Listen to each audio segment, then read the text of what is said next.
Hello, hello, hello, hello. I am excited because I am feeling much, much better than the past weeks. And I am going to double up today, which I normally don't do, but sometimes I just like to mix things up. And I'm going to do a little Spanish and a little French. Not at the same time.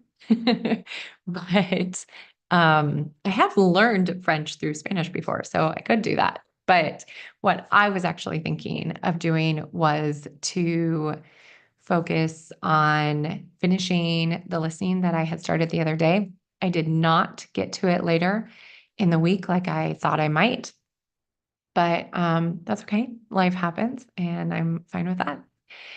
I am going to focus on finishing that.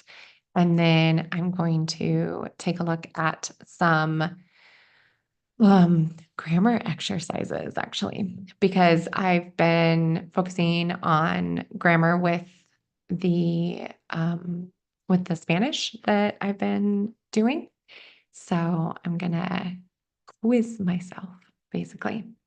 And I think that that will be a really interesting way to check what I've been practicing. So, like, I've been having these conversations with people, and I am curious if the actual rules that I've studied between the practicing in real life conversations, if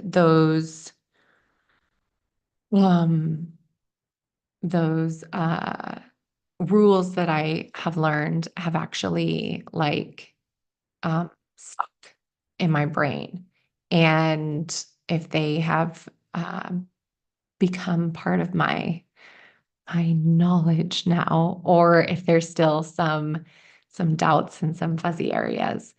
I don't think that we and surely people will disagree with me, but I don't think we ever fully learn anything 100% with no doubts, with absolute clarity.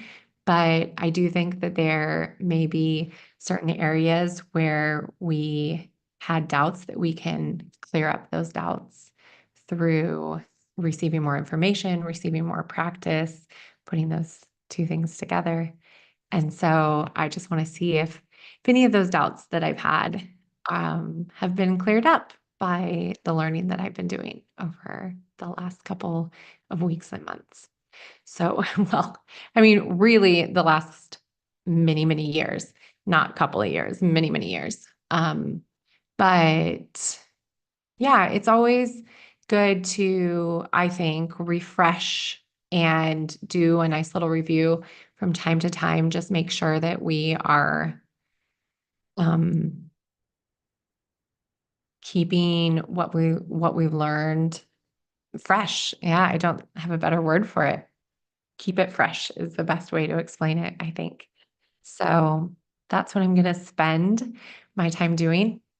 We'll see if there's any kind of conflict from having this mix of languages, but I think, excuse me, I said, "Oh, I'm feeling so much better," and then I've been coughing in your face.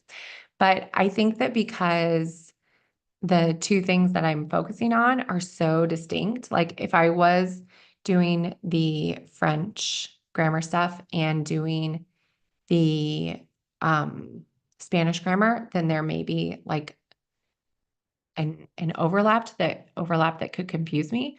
But because I'm doing French listening and then I'm doing Spanish grammar, I don't think there's going to be an overlap, but we shall see. So I mentioned a ton of things that I'm going to put my time into, and I hope that there is something within all of that that you are excited to use for yourself for your own English learning today. And with that, let's get to our practicing. Cheerio.